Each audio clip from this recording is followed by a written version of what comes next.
Te ouvi plenamente. Então, Boa tarde a fechou, todos, cara. gente. Agradeço. Queria agradecer primeiramente a tua disposição de aceitar essa live, que não é fácil muitas vezes a gente pôr a cara a tapa nesse momento. Agradecer secundamente a sua disposição nesse atendimento e terceiramente a sua disposição em compartilhar esse conhecimento, professora. Muito obrigado por estar aqui com a gente. Matheus, agradeço o convite. Eu acho que realmente a gente está tentando falar para a maior quantidade de colegas dentistas neste momento. Eu sei que tem uma histeria, né, na população referente, né, à pandemia do Covid que a gente tem. E aí realmente é algo que a gente tem aí que colocar muitas discussões e tirar algumas dúvidas dos colegas a fim de realizar um atendimento seguro, né? Então aí entra o que a gente sempre fala, né? Bom senso, discernimento neste momento. Não que isso vá realmente perdurar por todos os anos seguintes, mas hoje eu tenho realmente aí uma quebra, né? Uma quebra do... Como que eu posso dizer? Uma quebra do atendimento odontológico mesmo, né? Eu acho que é aí que está o grande momento da gente seguir, né, de uma forma pensando principalmente nessa contaminação que está acontecendo agora e que a gente não sabe os próximos passos. Aí que tá. Então, hoje é uma grande ruptura. Então, se você pensar em grandes infecções virais, a primeira que me vem na cabeça é o HIV, 1980, né? E aí ela mudou todo o atendimento odontológico em relação às EPIs, como que a gente avalia o paciente, como que a gente trata os resíduos do nosso atendimento, né? Então isso teve uma grande ruptura e uma grande mudança para o nosso atendimento. Aí vieram outras infecções respiratórias, então gripe suína, H1N1, outros tipos de Covid que já apareceram por aí, outros tipos de SARS-CoV que já apareceram na humanidade, mas nada tão forte ou tão impactante como a gente tem hoje. Essa é a grande questão, né? Massa. Ô, professor, eu queria chegar primeiro, assim, antes de falar de Covid, de falar de toda essa pandemia que a gente está vivendo, eu queria partilhar um pouquinho da história tua. Porque sim, eu, como bucomaxilo, como cirurgião, na hora que eu vi a senhora falar com tanto embasamento científico, eu falei, caralho, velho, quem que é essa pessoa que tá falando aí que sabe 100 vezes mais do que eu? E eu vejo muitos dentistas, às vezes, hoje, tomando uma decisão que às vezes não cabe a ele, mas que cabe a gente ouvir quem são as pessoas que estão na frente desse movimento. Então eu queria que você contasse agora, se você pudesse, um pouquinho da tua experiência na odontologia. Quem é a professora Juliana nesse momento? Por favor, me conta um pouquinho da tua história nessa época, por favor. Eu acho que hoje eu sou dentista do maior hospital público da América Latina, que é o Hospital das Clínicas aqui de São Paulo. O instituto que eu trabalho hoje, ele é o centro no Brasil de atendimento ao paciente Covid. Então, a gente atende casos moderado para grave, com uma condição mais grave desses pacientes, né? Então, a gente faz assistência odontológica nesse grupo que já é, né, suspeito / confirmado aí de Covid para realização de procedimentos odontológicos. Então, a gente está aí trabalhando em fluxos, em protocolos, em POPs, e realmente trazer para o colega, né, que a nossa experiência, eu acho que tem coisas muito diferentes agora que eu queria pontuar. Uma coisa é você ser dentista no consultório particular. A outra coisa é você ser dentista dentro de um hospital. Então, as infecções respiratórias são nosso arroz com feijão todo dia. Porque a gente atende paciente com tuberculose, pacientes com gripes aviárias, né? Gripe suína, H1N1. Então, sempre veio essa história da gente atender pacientes que têm algum tipo de infecção respiratória. Então, a gente já tem o quê? Uma padronização de EPI, uma padronização de atendimento.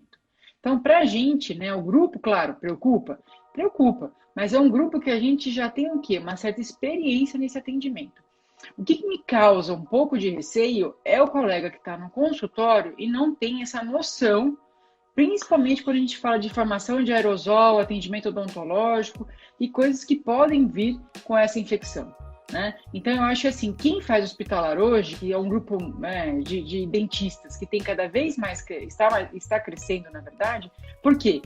Lembra o seguinte, eu acho que essa questão de você ser dentista e você se adaptar à condição da população é algo que está inerente ao profissional de saúde, tá? Então, eu acho que todo dentista deveria se preocupar em mais para frente, agora, né, mais para frente, se preparar para atendimento de pacientes complexos sistemicamente. Então, esse é um paciente complexo. Se você pensar que eu tenho um paciente que tem uma infecção viral, que tem uma depressão respiratória, e isso realmente vai ocasionar muitas coisas, a gente tem que realmente pensar sobre isso, tá? Então, pode ser um grande futuro a respeito disso. Então, a gente se preocupa com quem? Com o cara que está no consultório, atendendo pacientes. Hoje, a gente considera qualquer paciente que está no consultório, que adentra o consultório odontológico, um COVID positivo, tá? Então, é que nem HIV. Que nem isso muda o jogo, né, professor? Que nem o paciente com hepatite B, por exemplo. O paciente ele é portador de um vírus que eu não sei. Então, todos os cuidados que são referentes ao atendimento eu vou ter que ter, certo? Então, é a mesma coisa do Covid. O paciente aparece hoje no consultório, a gente tem que lembrar que ele é um possível portador de Covid. Então, todos os meus cuidados para o meu atendimento, né, eles têm que acontecer nesse momento. Então, eu gostaria de deixar bem claro isso. Não é porque o paciente está assintomático, sem febre, sem sinal, sem sintoma nenhum, que ele é excluído desse grupo específico de pacientes com Covid, tá? Ele pode estar sendo portador do vírus e não ter nenhum sinal e sintoma. Massa. Certo? Professora, eu quero trazer para você agora, porque a gente estava conversando um pouquinho antes, e a gente é bem transparente nesse sentido. Você está na frente, você está aí na trincheira da guerrilha aí contra o Covid-19. E às vezes a gente tem dentista que está atrás. E o dentista está pensando assim, mas eu vou atender e vou atender como eu atendia. E eu vi um atendimento teu aí, onde você eliminou todos os materiais de bancada. É um cuidado enorme para atender um paciente hoje. Então, qual que é o limite do dentista de consultório hoje nessa questão do atendimento? Como é que ele vai tomar essa decisão hoje dentro do consultório dele? Como é que você, como professor aí do Hospital de Clínicas, como sei lá o que você é mega amor, acho que eu falei para você isso antes, você não tem noção do tamanho que você é hoje, mas hoje eu te escuto para tomar as decisões dentro da minha clínica. Então, como que você, como formadora de opinião nesse sentido hoje, orienta nós, simples mortais aqui da odontologia, a atender esses pacientes? Bom, vamos lá. Primeiro, neste momento, agora, hoje, né, dia 11 de abril, a gente sempre orienta. Então, os conselhos regionais de odontologia, o Conselho Federal de Odontologia, a gente trabalhou bastante com esse grupo, né, com esses dois grupos, a fim de publicar, orientar o colega qual o tipo de procedimento que deve ser feito neste momento. Então, sempre lembrar, é procedimento de urgência e emergência odontológico, tá? Então, o resto dos procedimentos, né, que são eletivos, que podem ser feitos em qualquer outro momento, eles devem ser feitos depois dessa condição, desse momento que a gente passa, primeiro, tá? Segundo, a preparação do ambiente é algo muito importante. Então, por exemplo, a gente vai no consultório, geralmente a bancada está cheia, né? Cheia de Tupperware, cheia de resina, material, instrumental. Esquece, tem que remover isso das bancadas. Por quê? Se eu estou mexendo com um agente que é viral, tá? Que é um vírus, ele está presente em gotículas e no próprio aerosol. Está presente na respiração, tá? Isso é a primeira condição. Se o paciente está dentro do consultório, está respirando o mesmo ar do consultório, tá? Então, tudo que está ao redor do consultório, sobre as bancadas, o chão, né, a parte dos móveis, ele está contaminado, né? A gente pressupõe que tenha vírus nessa superfície. Então, quanto mais liso, né, menor a quantidade de objetos estiver sobre o mobiliário, mais fácil de higienizar essa parte, tá? Então, pensa nesse sentido. Uma das coisas que a gente tem conversado bastante, né? Então, eu, professora Alessandra, da Universidade de Florianópolis, Santa Catarina, não, às vezes de Florianópolis, a professora Karen Lopes Ortega, a gente tem trabalhando bastante, né, o pessoal da HC, minha diretora, a doutora Maria Paula, a doutora Priscila Ribas, porque a gente tem trabalhado bastante a fim de fazer fluxos e protocolos de como atender esse paciente com segurança. Então, o que a gente tem feito? A gente tem feito, principalmente, por exemplo, só uma coisinha só aqui. A professora Alessandra é da Universidade Federal de Santa Catarina, isso mesmo. Quando a gente pensa em atender dentro do hospital, a gente tem uma preferência de atender à beira-leito, porque eu não preciso tirar esse paciente do leito hospitalar. Então, não contamina o meu consultório ambulatorial. Não contamina as dependências do hospital, ele fica dentro de onde está internado, ok? Certo. Quando eu falo de consultório, eu posso fazer algumas técnicas para diminuir a formação de aerosol. Tá? Ou algumas técnicas para você proteger a sua cadeira, o mobiliário, ou coisas assim. Então, principalmente, por exemplo, recobrir a cadeira odontológica. Por quê? Por exemplo, eu estou atendendo um paciente que é assintomático, mas é portador do vírus. Se o paciente senta na minha cadeira sem proteção nenhuma, né, eu sei que o vírus pode se alojar, porque ele está na roupa, está no pescoço, né, está nos braços, está no punho. Então, se eu não recobrir a cadeira, ele vai sentar e vai contaminar a minha cadeira. Então, se eu não fizer depois uma desinfecção, né, realmente suficiente ou realmente eficiente para essa cadeira, eu vou deixar o vírus parado lá, tá? Então, recobrir as superfícies. Segundo, não me usa cuspideira. A cuspideira, neste momento, acabou. Por quê? Se o paciente cospe na cuspideira, a cuspideira tem um esgoto, mas é um esgoto que ele sobe e desce, na verdade, não tem um filtro. Então, ele também pode vir e ficar contaminando o ar. Então, se o paciente, né, quiser fazer algum bochecho, se o paciente quiser realmente tirar a saliva da boca ou a secreção que está, aspirando esse paciente, tá? Então, não se usa mais a cuspideira nesse momento. Uma coisa que a gente tem orientado bastante os colegas é a respeito do uso da caneta de alta rotação. Então, não se usa, neste momento, caneta de alta rotação com spray de água. Eu vi a senhora falando isso. A abertura coronária, pulpite, qualquer coisa nesse momento é feita sem irrigação, né, professor? Sem irrigação. Então, caneta de alta sem irrigação, tá? Mas lembra, a caneta de alta, ela tem ar comprimido, então ela gera um aerosol. Então, a gente diminui, só tira um dos fatores, que é o quê? Que é a água da caneta. E a gente pode utilizar algo que a gente pouco utiliza na clínica, que é o baixa rotação, tá? Então, nesse momento, volta o baixa rotação e volta técnicas como a RT, por exemplo, de você fazer, né, escariação do tecido e uma restauração provisória nesse momento, tá? Uma das coisas mais importantes que a gente tem que dizer é o seguinte: o que é urgência, o que é emergência odontológica está disponível no site dos CROs do Brasil inteiro, dos Conselhos Regionais de Odontologia e no Conselho Federal de Odontologia. Então, se o colega tem alguma dúvida para saber o que é uma urgência ou uma emergência, procure os sites dos conselhos, que já está bem descrito já e bem definido o que cada profissional pode atender.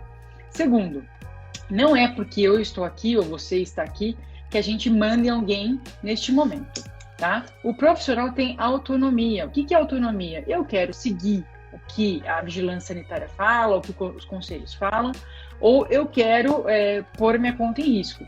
Então, a gente fica muito à vontade em relação a isso. É uma sugestão. Olha, eu trabalho faz 18 anos com esse tipo de atendimento, né? E a gente nunca chegou num momento tão drástico como esse. Então, realmente claro, a gente tem uma questão econômica que eu não vou entrar em questão, não vou conversar aqui, que é realmente o ganho do colega, o ganho do profissional, né? Mas eu faço uma pergunta: será que nesse momento esse atendimento vai fazer alguma diferença? Pode fazer, pode, mas da parte do todo, do geral, tá? Qual o risco que você se coloca frente a isso? A gente tem um problema no mundo que chama suprimentos. O que é suprimento? É máscara, é gorro, é touca, é luva. Eu não tenho para todo mundo. Então, para executar hoje um procedimento odontológico assim, seguro, eu estou confortável, estou me sentindo confortável para atender dentro do consultório, eu tenho que ter uma máscara de isolamento respiratório. Eu tenho que ter uma N95. Muitos colegas não têm essa máscara. Ah, Ju, mas eu não vou fazer aerosol.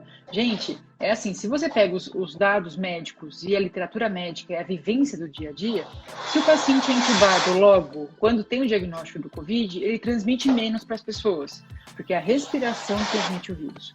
Então, pensa, o cara está respirando 1 hora no seu consultório. Você acha que o seu ar não vai estar contaminado, tá? Então, vamos realmente ser muito racionais nesse momento, né? Eu acho que tem uma implicação de gasto, a gente eu fico realmente muito sentida por muitos colegas. Eu tenho colegas que têm consultório, que pagam aluguel, tem secretária, tem salários de outros dentistas, mas bom senso nesse momento, tá? Porque se a gente conseguir segurar a infecção agora, né, para um número reduzido, todo mundo, né, consegue ser assistido no decorrer dessa pandemia. É algo que a gente tem que lembrar. Outra coisa importante, o dentista é o maior produtor de aerosol. Se você pega hoje todos os estudos que falam de contaminação de profissional em relação ao SARS-CoV-2, que é o vírus do Covid-19, que é a doença, então a doença é o Covid-19, o vírus que leva a doença é o SARS-CoV-2, ok? Se você pensa nisso, o dentista é o profissional que mais se contamina. Opa, mais se contamina? Mais se contamina, porque a gente mexe com aerosol, tá? Então você pega médico, enfermeiro, né, eles se contaminam, mas eles se contaminam na manipulação, na paramentação e na experimentação. A gente se contamina por conta do aerosol, tá? Então é algo muito pertinente isso, a questão do bom senso. Eu tenho bom senso referente ao quê? Referente ao que pode acontecer comigo. Então eu posso me contaminar, a minha secretária pode se contaminar, eu posso contaminar as pessoas que estão na minha casa. Por exemplo, eu estou trabalhando, continuo trabalhando, e eu estou em isolamento domiciliar. Eu vou para trabalhar e volto e fico em casa, né? Então quem mora comigo teve que sair de casa para ficar sozinho em casa. Tá? Então isso chama-se responsabilidade social. Então será que o colega que está fazendo isso no consultório chega em casa e mandou a família dele inteira embora? Né? Ou realmente está fazendo isolamento social? Então são questões que a gente tem que levantar. Tá? Isso choca um pouco porque a gente não para para pensar. A gente não para para pensar nisso. Tá? Então realmente são dados que a gente traz, é uma vivência que a gente traz que eu gostaria de passar para o colega. Professor, eu acho fantástico isso, porque eu vi a tua live com a professora, como é que é o nome dela? Professora Karen. Com a professora Karen. E foi uma professora fantástica, e eu acho que vocês colocaram muito bem. E quando eu te chamei para fazer a live, eu falei assim, professora, talvez os dentistas que estejam hoje lá no consultório não sejam a realidade que vocês estão vivendo hoje no HC. Talvez o que vocês estejam vivendo hoje nas trincheiras, aí na linha de frente do Covid-19, não seja a realidade que a gente esteja vivendo no consultório. E muitos dentistas hoje estão tomando a opção de falar, não, eu vou voltar a atender. E acham que tem essa posição e esse poder de falar, eu vou voltar a atender, e muitas vezes não pensam nos seus familiares. Né? Mas, Matheus, isso chama-se autonomia. É um princípio da bioética, tá? Em que o colega, por mais que o colega ele pode ter todo o conhecimento, ele pode ter todo acesso às bases de dados, à literatura, mas ele tem o poder de escolha, isso chama-se autonomia. Então, se o colega quiser voltar, ele pode voltar. Mas eu quero que o colega entenda que ele tem que fazer, né, neste momento, que o procedimento que ele vai fazer gera aerosol, tá? E o paciente respirando, ele gera aerosol. E que tem que ter um preparo para esse atendimento. Então, tipo, eu não consigo mais atender o paciente um atrás do outro. E não sei se essa realidade vai continuar daqui a algum tempo. Se é uma realidade que vai ser para sempre. Eu não sei dizer. Eu sei que hoje eu tenho que ter realmente um cuidado com EPIs, biossegurança. Eu tenho que esperar pelo menos de 1 a 2 horas para bater a porta do consultório, para precipitar esse aerosol, para depois retirar todo o lençol ou TNT que eu coloquei sobre as cadeiras e fazer a desinfecção. Tá? Então, hoje, se eu for fazer um atendimento de urgência... Uma coisa só. Todo o material tem que ser esterilizado. Todo o material tem que ser esterilizado, inclusive as canetas. Então, para cada paciente tem que ter. Então, também tem... Aquilo que a gente fazia desinfecção antes, a gente tem que esterilizar hoje. Na verdade, todo o material deveria ser ter feito esterilização. Esterilização. Tá? Todos. É que as pessoas acham que a caneta de baixo não é para esterilizar. Eu nunca ouvi isso. Tá no manual. Caneta de alta, de baixo, motor, né? A peça reta e o contra-ângulo são esterilizáveis. Então, tem que ser esterilizado. Tá? Então, também eu preciso pensar se realmente o colega tem a quantidade de material disponível para isso. Uhum. Tá? Então, realmente, são coisas que a gente vai ter que pensar. Nesse momento, eu peço aos colegas. Urgência e emergência, EPIs, biossegurança de infecção do consultório. Né? Realmente é aquela história, eu não posso cruzar um paciente com outro na sala de espera. Eu não posso deixar nada que o paciente pegue. Por exemplo, tem uma garrafa de água ou uma revista. O paciente leu a revista, folheou, lambeu a revista, passou, né? O cuspe nos dedos e... Cuspiu os dedos e lambeu a revista. E folheou a revista. Aí vem um outro paciente logo assim que faz a mesma história. Então as revistas devem ser retiradas. Então existe todo um cuidado com o ambiente, né? principalmente em relação à paramentação e desparamentação. Não é assim, eu vou colocar uma máscara em 95 e estou feliz, ponho a viseira e vou atender. Não, calma. Pensa no seu... Assim, o mais importante, avalia bem seu paciente. É urgência ou emergência, tá? Segundo, vê se ele já foi sintomático ou não para COVID, né? Fez o swab, né? Já teve um diagnóstico para COVID ou não, ok. Tem sinal e sintoma, então tá com coriza, febre, mal-estar geral, né? Então esses pacientes, a gente nesse momento tem que pensar muito bem, né? Se eu vou medicar, se eu vou atender, então também isso é do contato. Realmente é difícil fazer uma receita porque é algo muito individual, tá? Então realmente tem que pensar a respeito disso. Uma condição que a gente está falando e é algo que eu tenho um pouco de receio. Mediquem bem os seus pacientes. Mediquem. Nossa. Eu não tenho serviço de hospitais para fazer tratamento hoje de infecção dentária, por exemplo, grandes abscessos. Então, façam seus procedimentos e mediquem. Faça profilático teu antibiótico, por exemplo. Não precisa profilático, não precisa. Tá. Tem um processo infeccioso, eu faço meu tratamento de urgência e emergência. Medique bem seus pacientes. Para dor, para infecção, porque se esse paciente abscedar, se esse paciente evoluir com uma infecção, hoje eu tenho poucos serviços de saúde, poucos hospitais que vão conseguir atendê-lo. Recentemente a gente tem algumas publicações que já falam sobre isso, tá? E realmente é algo que me deixa bastante receosa, tipo, profissionais, colegas, façam atendimento de urgência, façam bem feito e mediquem seus pacientes, por favor, né? Eu acho que isso também é um grande ponto que a gente tem que levar em conta, né? Massa. Professora, vamos por partes aqui então, que eu acho que vai ajudar muitos dentistas. Primeira parte é assim, a tomada de decisão na clínica. Então eu tenho pacientes de urgência e emergência, eu vou atender com cuidados. Pacientes eletivos, eu tenho paciente que está me pagando lá para eu fazer um tratamento e esse paciente, muitas vezes hoje os dentistas relatam, não, esse paciente está consciente do que a gente está passando e está postergando. Eu postergo esses tratamentos eletivos. É isso a orientação do CRO São Paulo, do Hospital de Clínicas, do Albert Einstein, de todo mundo. Eu tô falando da minha opinião pessoal, tá? Então, o que a gente vive... Da professora Juliana. Eu tô falando nome de conselho, eu tô falando o nome da profissional, a Juliana, Massa.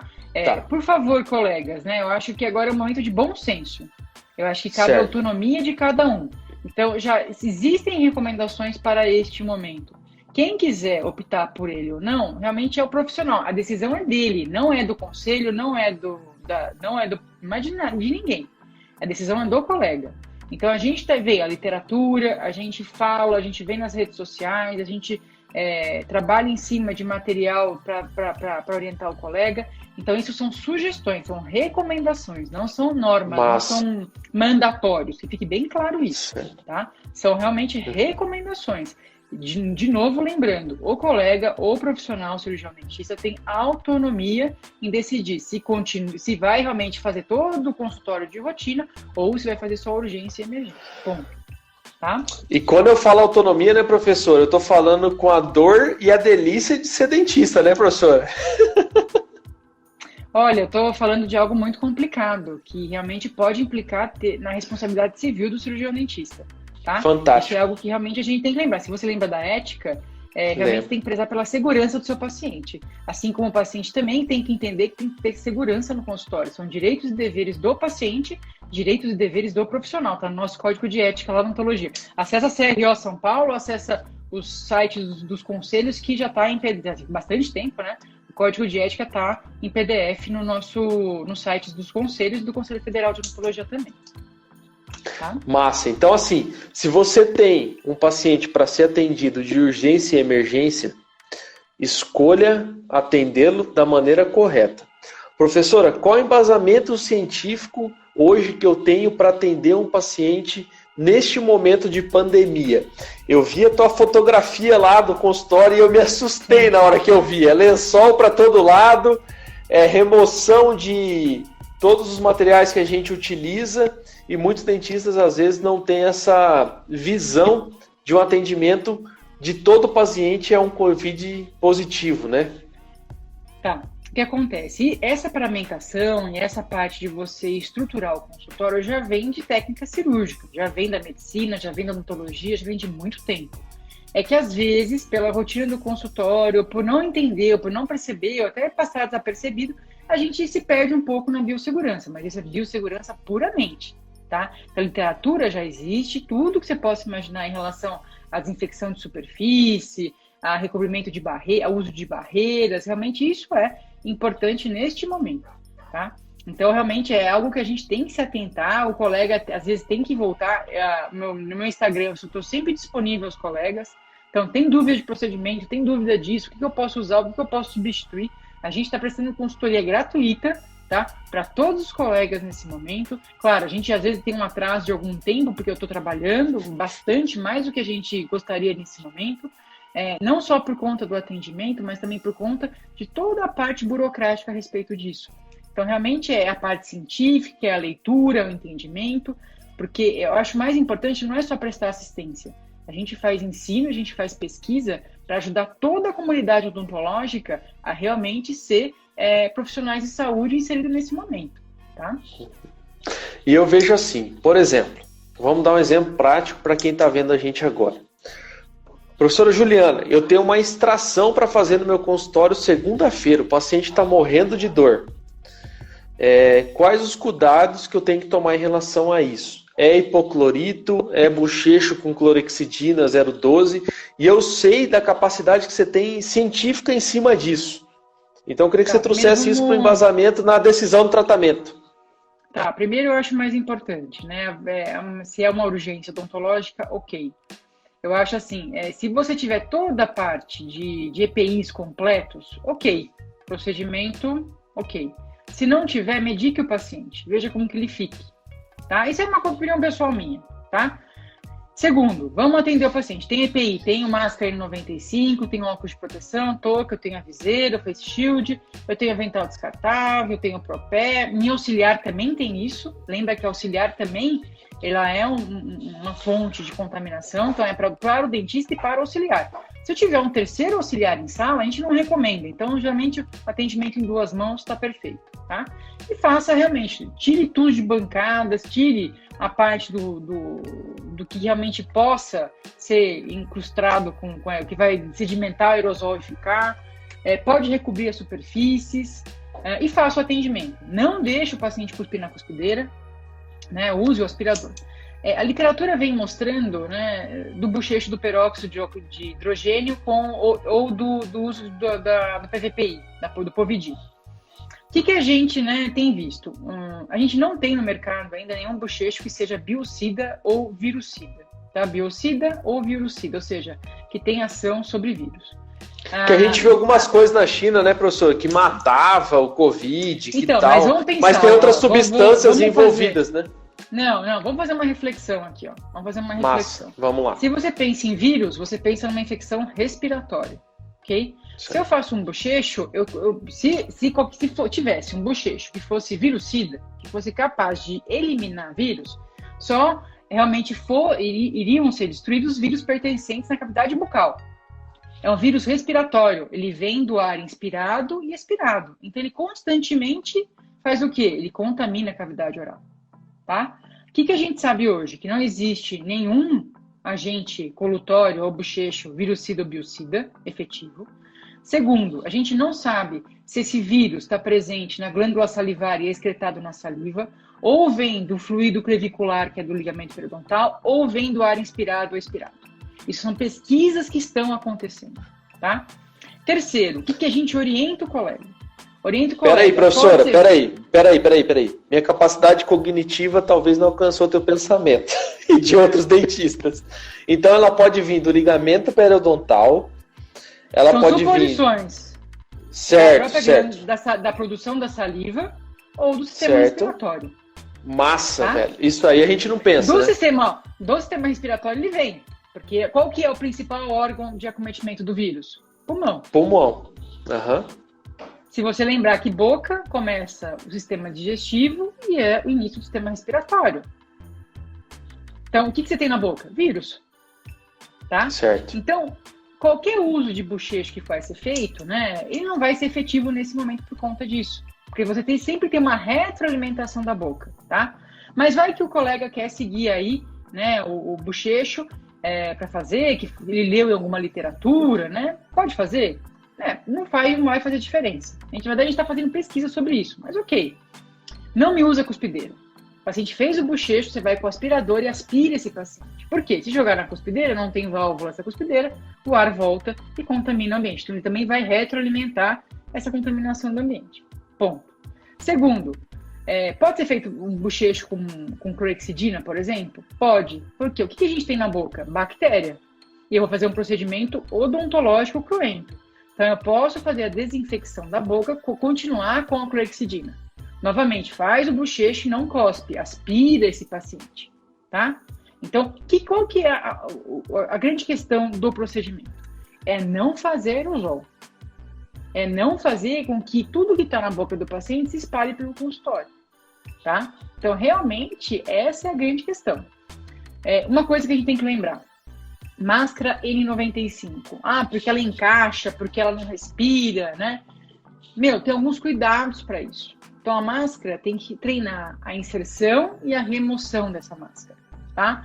Tem que tomar cuidado para não ter o quê? Sujidade na frente. Por isso que a gente está sempre falando, usa o protetor facial, porque tudo que tá de aerosol, de spray, né? Ou qualquer gotícula que vem em direção à máscara, ele para nesse aparato.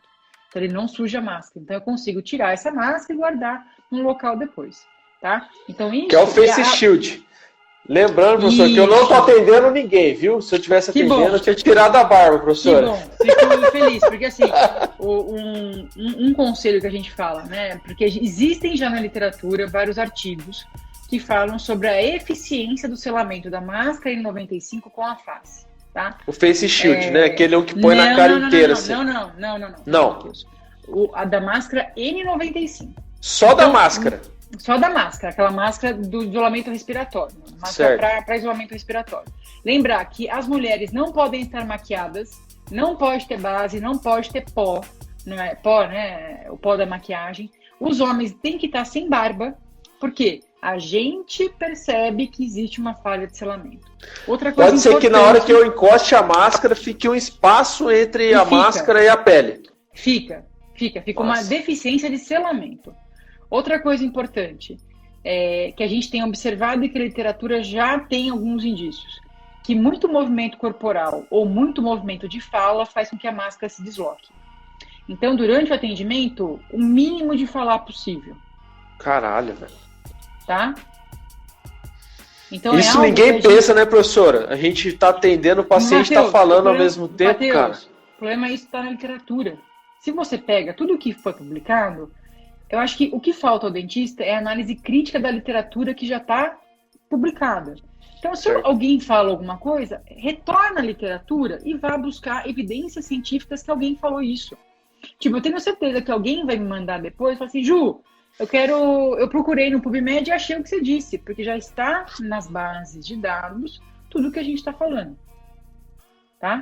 Então, e às vezes nós dentistas, a gente vai estudar a dentística, a gente vai estudar o bucomaxilo, a gente vai estudar o posicionamento incisivo central superior no planejamento de uma cirurgia ortognática.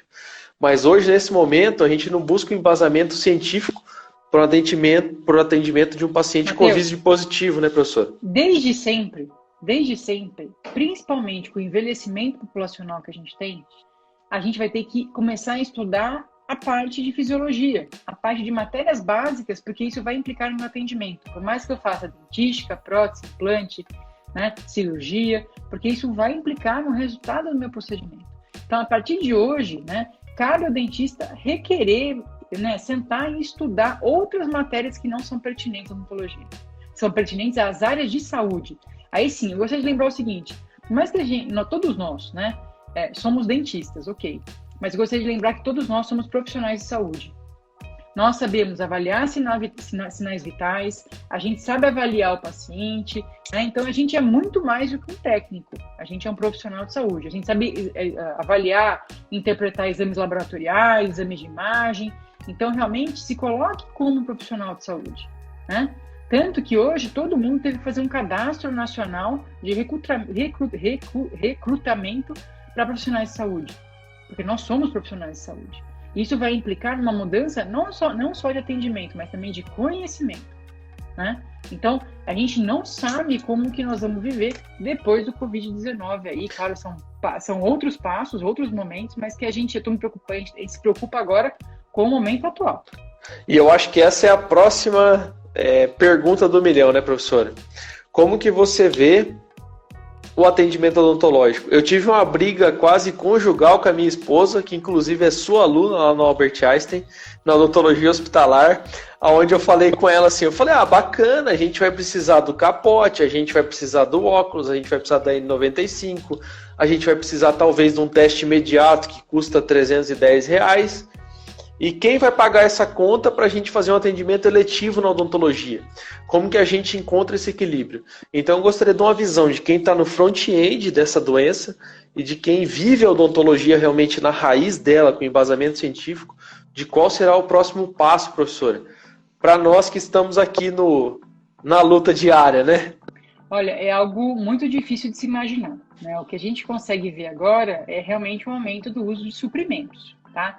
Então, máscaras que a gente não usava, hoje a gente está usando, aventais impermeáveis, né, outros tipos de campos. Então, isso vai implicar um pouco no custo do atendimento odontológico, né? Eu não faço consultório, é difícil falar de custo, mas eu imagino que sim, que vai aumentar o custo. Claro, porque eu vou aumentar a segurança e eu vou aumentar o custo desse tratamento, né? Então, cabe aí, né, os colegas, né, conversarem com o pessoal dos convênios, né? Eu acho que realmente aí é um papo aberto que pode ser conversado. O que a gente tem visto nesse momento é o aumento do consumo de suprimento. O que é suprimento? É campo, é avental, é máscara, é o face shield. Então, por exemplo, o face shield estava um preço X antes da epidemia do Covid. Agora custa 15x. Quem que vai pagar por isso? É algo muito complicado também. Mas é uma questão econômica que eu não sei te dizer, mas eu acredito que pelo uso de suprimento a mais, a gente vai ter que ter aí uma compensação. E é aquela história. Quanto mais EPI eu uso de forma adequada, não é porque assim, eu vou pôr EPI protegido. Não, tem que ser todo de forma adequada, paramentar e desparamentar, tá? A gente tem que lembrar que, né, tem que ser de forma efetiva. Então, o profissional tem que treinar paramentação e desparamentação para isso. Certo. E eu vejo assim, professora, mais do que nunca, a importância da união do científico com o lado empresarial da odontologia. Então hoje, como eu falei para a senhora, a gente tem algumas empresas odontológicas que vão ter que trabalhar para viabilizar esse tratamento odontológico hoje mais seguro para o paciente. Talvez a gente nunca devesse ter aberto mão de atender um paciente dessa maneira, né? Eu falei para minha esposa, eu fiz residência em bucomaxilo em hospital, e eu nunca ouvi falar em N95, cara. Sim. Quantas pessoas fazem uma residência em cirurgia bucomaxilo e nunca ouviram falar em N95? É que assim, depende muito de paciente que você atende, né? Se você faz um atendimento numa unidade de moléstias infecciosas, por exemplo, em que a tuberculose era, né, uma das principais patologias que a gente tinha, em isolamento respiratório, então é comum, né, essa paramentação e desparamentação. Se você pensa no atendimento de consultório, se o paciente tem tuberculose, dificilmente ele vai para o consultório. Se ele estiver em tratamento assintomático, ok, mas é muito difícil. Então, realmente, isso é uma tendência. Eu acho que os profissionais eles devem ser capacitados de novo, eles devem procurar, né, a educação continuada a fim de entender realmente qual é a paramentação que a gente tem que usar nesse momento, tanto de paramentar como de desparamentar. Tá? Uhum. Então, existem vários vídeos na internet. O que eu sugiro procurem vídeos de instituições de ensino. Então, hospitais universitários têm feito... Todo dia eu recebo algum vídeo bem interessante de algum hospital universitário. Então, procure o hospital universitário da sua região. Sempre existe, né, essa disponibilidade de vídeos. Veja realmente, né, e siga isso. E treine no consultório para depois aplicar isso na prática. E não só você se treinar, né, professora? Muitos dentistas, hoje a média no Brasil é de um dentista para 3 funcionários. Sim. Então, às vezes, você tem tua secretária, tua auxiliar, um financeiro... Tem que treinar todo mundo. É treinar toda a equipe. Não só a equipe. O porteiro do prédio, por exemplo, tem que ser orientado. É isso. Tá? Então, você tem que pegar todo o seu fluxo, né? Então, se você pega, né, um consultório, você tem que fazer o seu gerenciamento de risco. Então, gerenciamento de risco é o cara que não pode ficar esperando na recepção, tem que subir para o consultório, mas também não pode aguardar na sala de espera. Então, o paciente, hora marcada, chega, você está preparado, pega o paciente e atende, né? Então, realmente a gente tem aí algo que a gente tem que pensar. O dentista, eu acho que o dentista é muito criativo, né? E eu acho que agora é a hora de criar em relação ao consultório, né? Para você não ter tanto prejuízo em relação a essa fase, né? E segundo, sentar e planejar todos os atendimentos. Eu acho que isso é importante, né? O gerenciamento de risco do consultório. Outra coisa importante, a gente tem que comprar lixeira maior. Geralmente o dentista tem umas lixeiras bem pequenininhas, né? Massa. Tem que ser uma lixeira maior, porque eu tenho que tirar todo o EPI, desprezar num saco branco, que é aquele de resíduo hospitalar, para depois enviar, para fazer a coleta seletiva. Então tem que se pensar em todos esses momentos a fim aí de diminuir esse processo de disseminação do vírus. Professor, eu liberei os comentários, mas antes eu vou fazer algumas perguntas de alguns dentistas que me fizeram antes de eu começar a live lá no meu grupo. Falaram assim: Matheus, pergunta para a doutora Juliana, eu tenho pacientes que já estão em atendimento e às vezes estavam na fase de uma prova de dente para eu entregar um protocolo, ou estavam na prova de uma porcelana para eu entregar um dente. Como é que eu faço isso neste momento, né? É aquela história, fica para depois. Certo. Tá? Por mais que seja... é aquela questão, é uma questão muito racional, né? Como que o paciente está? Isso é uma questão individual. Como o paciente está? Ele está comendo com o provisório. Ok, está comendo com o provisório, fica com o provisório. Neste momento, fica. Tá vivendo bem assim, vive assim. É aquela história. Eu faço implantodontia, né? Não é meu 100%, mas a gente faz. Quanto tempo você demora para instalar um protocolo? Quanto tempo você demora? Quantas provas, desgastes você tem que fazer, ajustes, depois coloca todos os pininhos, tem que fazer a colocação de resina em todos os orifícios. Fechar lá a chaminé e tal. Quanto tempo você gasta? Uma coisa importante que a gente falar, Matheus. Massa. Não me usa a seringa tríplice. Não usa. O que vai ser usado é uma seringuinha com soro. Então, substitui a seringa tríplice, que faz... Você pega uma seringa de 20 ml lá, uma agulha... Enche de soro, uma agulha calibrose e faz a lavagem dos preparos. Ou agulha rosa, uma agulha preta lá e... Pode ser aquela... uma mais calibrosa que você tiver. Certo. Tá? Então, não use, neste momento, a seringa tríplice. Massa. Tá? Então, assim, se você tiver a oportunidade de não entregar esse protocolo e o paciente estiver comendo bem com o provisório, vamos esperar mais... O governo liberar esse atendimento. O governo não libera atendimento, calma. A gente tem a sugestão de não fazer o procedimento. Se o colega acha que tem que fazer, ele tem autonomia para isso. O que a gente recomenda é que neste momento só sejam feitos, né, procedimentos de emergência e urgência odontológica, tá? É que assim, a parte científica ela é muito polida, professor. Então, atenda quem puder. Não atende, velho. Atende quem precisar, velho. Quem tiver doendo. Quem tiver morrendo de dor, você atende. Eu sugiro de novo, né? Peguem as recomendações dos conselhos regionais de odontologia de todos os estados. Já está disponível, já tem lá o que é urgência, o que é uma emergência. Se o profissional tiver dúvida, siga aquelas recomendações, por favor, colega. Tá? Sigam aquelas recomendações. Essa professora aqui foi responsável por escrever as recomendações do CRO São Paulo, né, professora? Sim, a gente colaborou bastante aí com o CRO de São Paulo, depois foi modelo para o CFO, Conselho Federal de Odontologia. Massa. Nós estamos vendo a venda de vários tipos de face shield, uma variável de preço e de material. Existe algum material que seja mais recomendado, professora, neste momento? Para face shield? Tem que ser a base de acetato, bem adaptada, né, para baixo, recobrindo um pouco a região da clavícula, né, então um pouco mais região para baixo submandibular, né, que seja, né, redondinha para não atrapalhar o atendimento, então ela tem que ser uma certa não pode ser reta, tem que ter uma fase de uma circunferência, né, e lembrar que tem uma sequência de paramentação também, né, então tem vários vídeos que mostram isso, é importante, a gente tem que lembrar. Professora, o mais importante eu gostaria que a senhora falasse nesse momento, porque nós dentistas tiramos e colocamos máscara, tiramos e colocamos luva, e a gente faz isso 1.300 vezes numa residência. Afinal, uma faculdade tem 4.000 horas, uma residência tem 6.000 horas. E às vezes, na hora da gente tirar uma luva, a gente esquece dessa recomendação.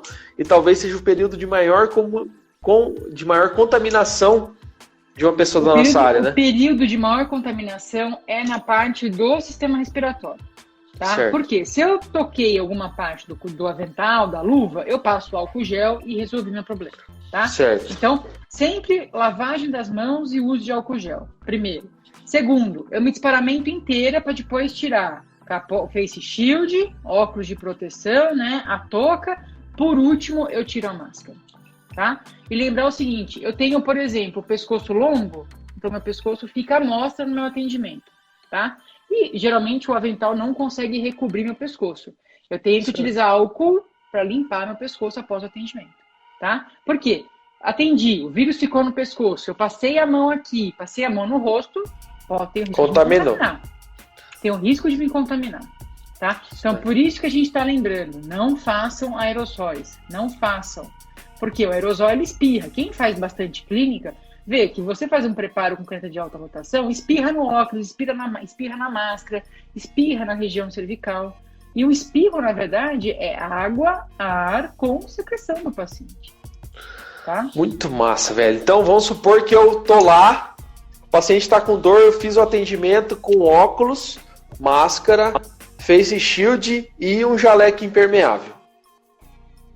Sim. E eu tiro primeiro o meu jaleco, e daí vou tirando... E esse jaleco é desprezado, ele vai pro lixo. Ele não Essa é uma utilizado. Pergunta que a gente tem aqui, ó. Avental impermeável que seja esterilizável ou pode ser descartável? Deixa eu só fazer uma pergunta aqui, ó. Perguntaram aqui, ó, acabei de ver. O que você acha da teleconsulta? Né? Eu acho extremamente viável nesse momento. Eu acho que eu já solicitei isso pro conselho, para realmente dar um respaldo para o paciente que está em casa. Por que não? Né? Não é uma mudança do Código de Ética, não é uma mudança do Código de Ética, é uma resolução para este momento.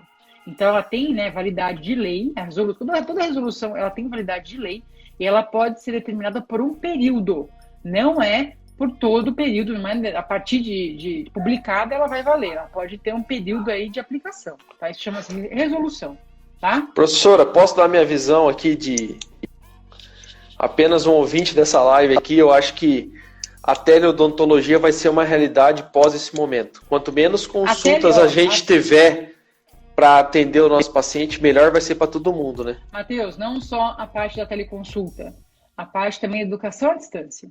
Então, é uma coisa que a gente não consegue mensurar agora, mas a graduação e a pós-graduação em odontologia realmente terão mudanças. Tá? Então a gente também tem que pensar a médio e longo prazo, não agora, né? Que a gente tem um momento de isolamento e a gente para que as pessoas que não têm o que fazer na rua, que não podem, não tem nada, nenhum compromisso, fiquem em casa, tá? Somente saiam quem são profissionais que tenham que realmente trabalhar neste momento, tipo, que são fundamentais para esse momento agora do Covid, tá? Mas lembrar que isso pode levar a uma alteração da graduação, da pós-graduação e não só da odontologia, de toda a parte estrutural, de colégio primário, secundário, de tudo, né? Porque realmente isso pode alterar. Então, é um passo que a gente está prevendo, né? Eu sou muito otimista, em tudo na minha vida eu sou muito otimista. E eu sempre acho que esse momento vai passar. Todo dia que eu acordo, eu falo, a gente vai ter menos morte, menos contaminação, e essa fase ruim vai passar. Né? E que a gente vai voltar ao normal como eram nossas vidas há 3, 4 semanas atrás. Né? E realmente é algo muito complicado.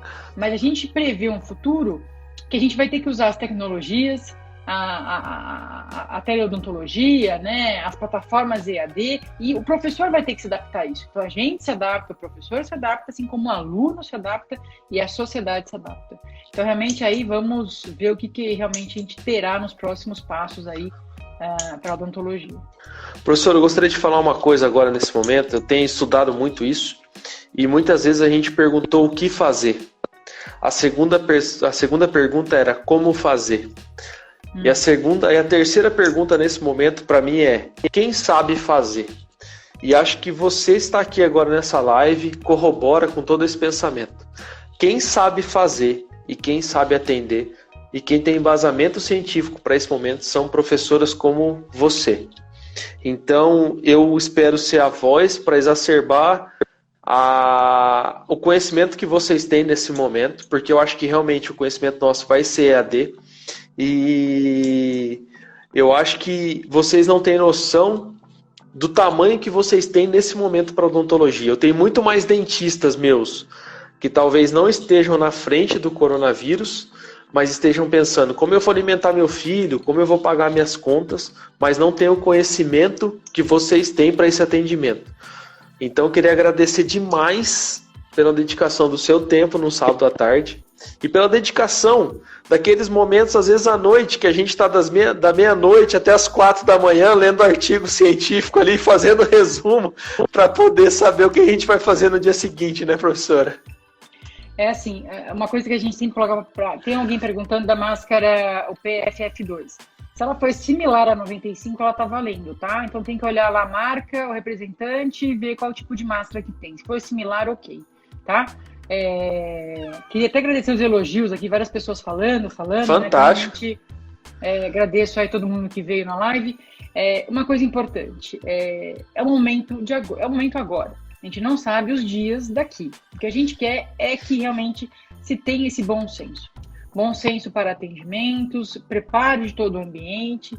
E realmente os próximos passos a gente não imagina. Mas que eu acho interessante a gente sempre falar para o colega.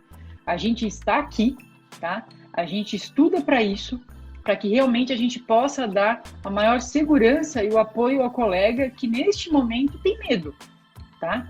Realmente a gente sabe que as pessoas têm medo, né? E todo mundo tem medo. Realmente aqui cabe essa questão da gente que está, né?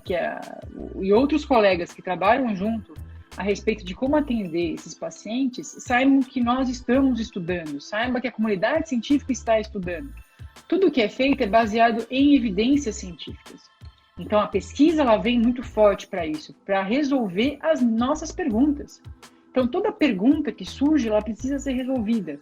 E ela vai ser resolvida com o quê? Através de pesquisa científica, tá? Fantástico. Professora, eu não sei o que tuas alunas estão perguntando tanto aí a respeito desse avental. O que é que a senhora inventou aí a respeito desse avental, professora? Avental? Avental? Tem aqui, ó. Fala do avental, professora. Fala do avental. Teve umas 4 ou 5 perguntas a respeito do avental. O avental é descartável, é para atendimento único, gente. Tem que ser impermeável, é um para cada paciente. Eu acho que do avental pode ser do lençol que foi colocado sobre a cadeira. Então, é isso que vocês estão querendo perguntar? Então, tipo assim, pode ser campo de TNT que vai ser... Não precisa estar estéreo, gente. Então, os campos que recobrem o mobiliário, a cadeira, não precisa estar estéreo, tá? Ele pode ser recortado e colocar. Então, ele serve como uma barreira. Então, você lembra da biossegurança? Então, é barreira que vai levar isso. Tá? Depois, eu espero sedimentar de 1 a 2 horas, depois eu recolho todas as barreiras e limpo meu consultório, tá? Certo. Tem alguma coisa a respeito da gramatura e a respeito da capa de chuva, professora? Olha, a capa de chuva, ela não é impermeável, tá? Ela realmente é algo complicado, porque eu acho que é extremamente desconfortável para utilizar e a gente orienta a usar o avental descartável, o impermeável. Tá? Porque as pessoas usa uma vez e descarta. Descartou. Tá? Então o mundo inteiro está usando, a gente orienta a usar o avental descartável. Assim como a máscara, gente, né, professor? A máscara em 95, o avental descartável. Máscaras aventais não impermeáveis não podem ser utilizados. Tá? Então, por quê? Porque imagina, estou lá atendendo com permeável, tomei um soro tomei um esguicho, por exemplo, né? No avental. Ele não é impermeável. Então, bateu, tocou em mim. Porque ele é permeável. Então, bateu a água, ele pegou a minha roupa. Tá? Então, de uma forma ou de outra, se contaminou. Se você usa o avental de plástico, eu acho muito complicado. Porque, mas eu não tenho impermeável, né? Então, eu vou pôr o de plástico sobre isso. É muito complicado também. Porque você pode... ele é desconfortável, ele acumula todo o suor que você tem, tá? Ele gera um calor, eu acho desconfortável. E outra, ele bateu, né?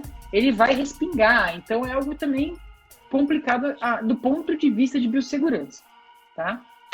É que eu acho assim, professor, o que a senhora está querendo falar vamos fazer o básico, o que a gente estudou para fazer, né, professor? Às vezes a gente quer fazer algo mirabolante e a gente não está fazendo o básico, é isso mesmo?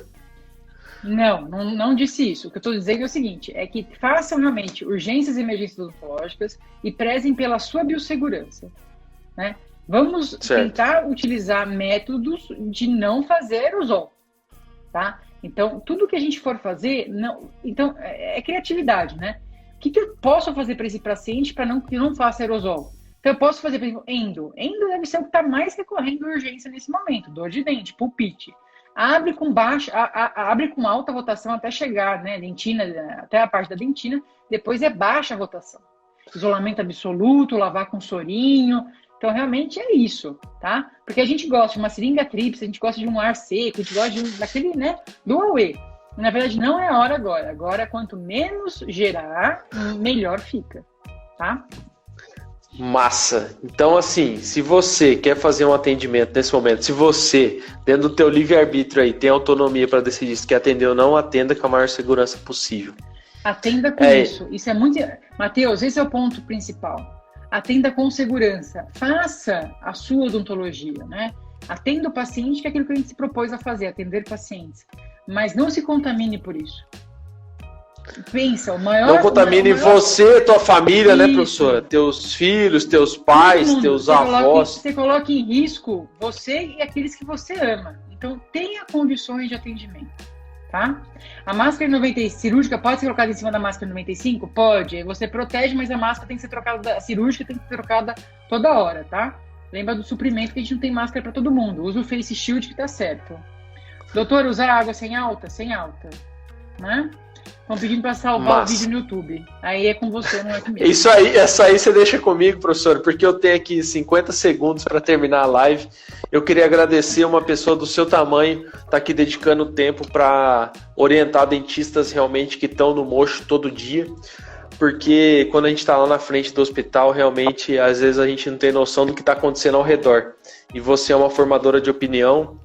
E obrigado por dividir isso com a gente, professora, porque às vezes a gente pega um atalho aí no teu conhecimento. Uma fala que você faz ajuda a gente no atendimento amanhã, professora. Muito obrigado.